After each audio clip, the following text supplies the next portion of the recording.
नमस्कार साथियों, आप सभी लोगों का डीएस एकेडमी में स्वागत है। मैं दिव्यांशु राय। आज हम सी टेट और यूपी टेट के सीडीपी में महत्वपूर्ण प्रश्न के बारे में अध्ययन करेंगे। यह आज हमारा जो क्लास होगा एक प्रकार का 60 मैराथन क्लास है, जिसमें हमने 10 प्रश्न लिए हैं और ये 10 प्रश्न आपके सीडीपी में लगातार सी टेट के प्रश्न पेपर में पूछे जा रहे हैं। और जिन अभ्यर्थियों को इस वीडियो से संबंधित पीडीएफ चाहिए, मेरे कॉन्टैक्ट नंबर 9807823307 पर संपर्क कर सकता है। उन्हें डीएस एकेडमी के द्वारा फ्री में पीडीएफ प्रोवाइड की जाएगी।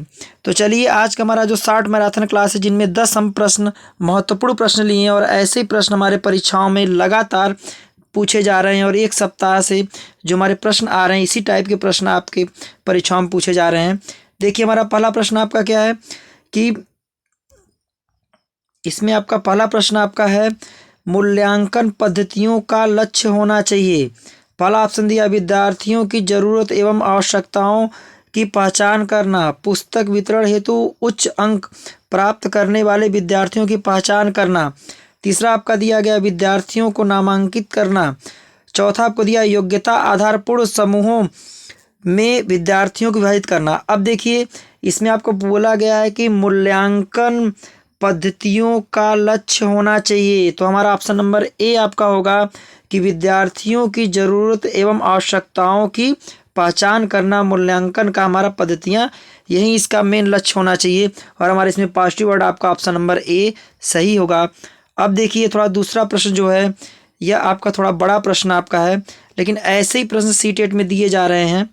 देखिए, हमारा दूसरा प्रश्न आपका है, एक गतिविधि के दौरान छात्रों को संघर्ष करते देख एक अध्यापिका बच्चों को संकेत और इशारा जैसे क्या, क्यों, कैसे प्रदान करने की फैसला लेती है। लेव वास्तुकी के सिद्धांत के अनुसार अध्यापिका की यह योजना है। पहला आपको दिया है, छात्रों में प्रत्याहार निकास प्रवृत्ति पैदा करेगी। दूसरा आपको ऑप्शन दिया है, अधिगम की प्रक्रिया में अर्थहीन होगी। तीसरा आपको ऑप्शन दिया है, बच्चों को अधिगम के लिए अनुप्रेरित निष्प्रेरित करेगी। चौथा आपको ऑप्शन दिया, अधिगम के लिए पाठ आधारभूत संरचना का काम करेगी। तो इसमें हमारा ऑप्शन नंबर जो होगा आपका कि जो अध्यापिका है और उसने कंडीशन क्या रखा है कि एक गतिविधि के दौरान छात्रों को संघर्ष करते देखकर अध्यापिका बच्चों को संकेत, इशारा, क्या, कौन, कैसे प्रदान करने की फैसला लेती है। तो लेव वास्तुकी के सिद्धांत के अनुसार अध्यापिका का यह योजना जो होगा वो हमारा ऑप्शन नंबर डी सही होगा, अधिगम के लिए पाठ आधारभूत संरचना का काम करेगी। देखिए, इसके बाद हमारा तीसरा प्रश्न आपका है, ये बहुत इंपॉर्टेंट प्रश्न तीसरा आपका है। ऐसे एक दो प्रश्न पूछे गए हैं। एक खेल क्रिया के दौरान चोट लगने पर रोहन रोने लगा। यह देखकर रोहन के पिता कहे, लड़कियों की तरह व्यवहार ना करो, लड़के रोते नहीं हैं। यह पिता का यह कथन है। अब देखिए, यह आपका बहुत इंपॉर्टेंट प्रश्न आपका है, मोस्ट इम्पॉर्टेंट। इसमें पूछा क्या जा रहा है कि एक खेल की क्रिया के दौरान चोट लगने पर रोहन रोने लगा।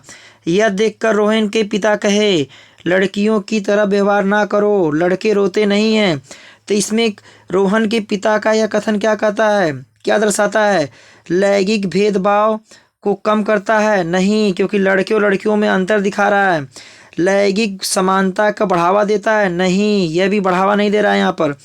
लैंगिक रूढ़िवादिताओं को दर्शाता है? लैंगिक वादिताओं को चुनौती देता है। तो इसमें हम ऑप्शन नंबर आपका सी सही होगा कि लैंगिक रूढ़िवादिताओं को दर्शाता है, क्योंकि पिता लड़के और लड़कियों में लैंगिक असमानता को प्रदर्शित कर रहे हैं। अब देखिए, क्वेश्चन नंबर हमारा चौथा आपका क्या है, प्रश्न नंबर चौथा आपका, एक प्रगतिशील कक्षा में ऑप्शन ए दिया है, ज्ञान की संरचना के लिए प्रचुर मौके प्रदान करने चाहिए, अध्यापक को अटल पाठ्यक्रम का पालन करना चाहिए, विद्यार्थियों में प्रतिस्पर्धा पर बल देना चाहिए, विद्यार्थियों को कक्षा में प्रश्न पूछने पर शांत करा के बैठा देना चाहिए।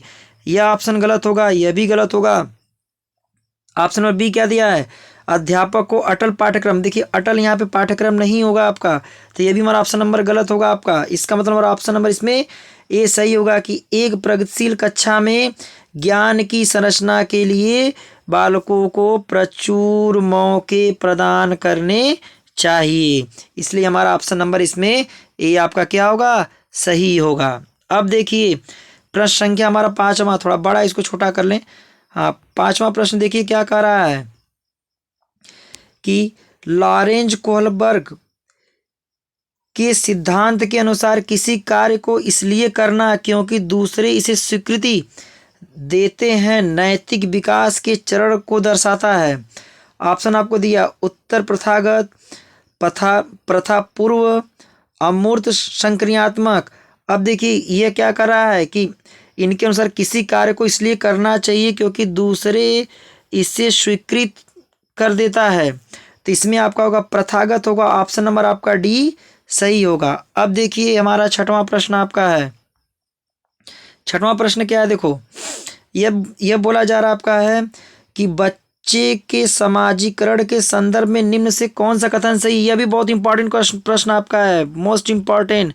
ऐसे ही प्रश्न लगातार पूछे जा रहे हैं। देखिए बच्चे के समाजीकरण के संदर्भ में परिवार जो होगा वह हमारा क्या होगा, प्राथमिक कारक होगा। परिवार हमारा प्राथमिक कारक होगा और विद्यालय जो होगा वह हमारा होगा द्वितीय कारक होगा। अब देखिए इसमें ऐसे ऑप्शन मिल रहे हैं कि नहीं मिल रहे हैं। क्या बोला गया आपका कि बच्चों के समाजीकरण के संदर्भ में निम्न से कौन सा कथन सही होगा, तो पहला ऑप्शन दिया समकक्षी समाजीकरण की प्राथमिक कारक और परिवार समाजीकरण का द्वितीय कारक। यह गलत है, परिवार हम हमेशा समाजीकरण का प्राथमिक कारक होगा। अब देखिए ऑप्शन बी क्या दिया, परिवार एक जन संचार दोनों का द्वितीय कारक। यह भी गलत होगा आपका, परिवार हमेशा प्रथम समाजीकरण का कारक हो। तो अब देखिए ऑप्शन नंबर सी क्या दिया है, विद्यालय समाजीकरण का एक द्वितीय कारक है, यह तो सही है।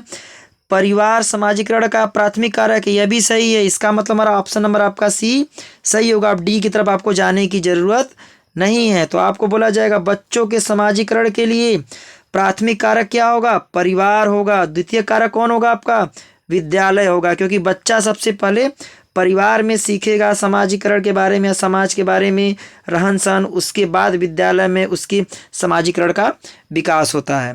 तो हमारा ऑप्शन नंबर आपका इसमें सी आपका सही होगा। अब देखिए प्रश्न संख्या 7वां, यह भी महत्वपूर्ण प्रश्न है और आपके ये जितने भी मैराथन प्रश्न आपके लिए जा रहे हैं, हमने इसलिए शॉर्ट मैराथन ले रहे हैं क्योंकि आपका समय कम लगे और समय कम में आप ज़्यादा ज़्यादा प्रश्न को हल कर सकें। और इसमें बहुत ज़्यादा प्रश्न नहीं ले रहे हैं, जो भी महत्वपूर्ण प्रश्न है लगातार परीक्षाओं में जो पूछे जा रहे हैं वही प्रश्न लिए गए हैं। 7वां आपका प्रश्न दिया आपका है, बहुबुद्धि का सिद्धांत जोर देता है। भाई बहुबुद्धि नाम से ही पता चल रहा है, बहुबुद्धि मतलब विभिन्न, बहुबुद्धि के बुद्धिमत्ता की विभिन्न दशाओं हैं या विभिन्न दशाएं। यह ऑप्शन नंबर हमारा ए इसमें सही होगा, क्योंकि बोला गया बहुबुद्धि, बहुबुद्धि में क्या हो जाएगा, जो विभिन्न दशाओं के लिए जोर देगा। और बहुबुद्धि के बारे में, बहुबुद्धि का जो सिद्धांत दिए हैं वो हमारे हैं हावर्ड गार्डनर हैं और इन्होंने इस सिद्धांत को 1983 में दिया था। तो आपसे पूछा जाएगा आपका कि बहुबुद्धि सिद्धांत किसने दिया, तो कौन आपके हावर्ड गार्डनर हैं। इन्होंने किस सन में दिया था, 1983 में दिया था।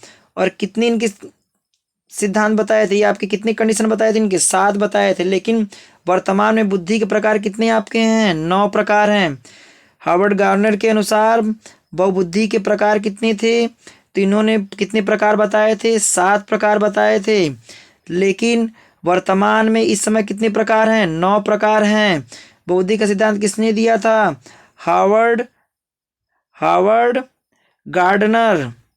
किस सन में दिए थे, 1983 में। ठीक है, तो इसका मतलब इसमें हमारा 7वां प्रश्न में आपका जो होगा वो ऑप्शन नंबर आपका ए सही होगा। अब देखिए 8वां प्रश्न देखिए क्या कर रहा है। 8वां प्रश्न ये कर रहा है,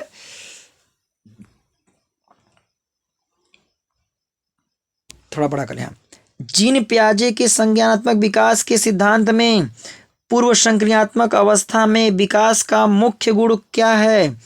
पहला आपका दिया परिकल्पित कल्पनात्मक सोच।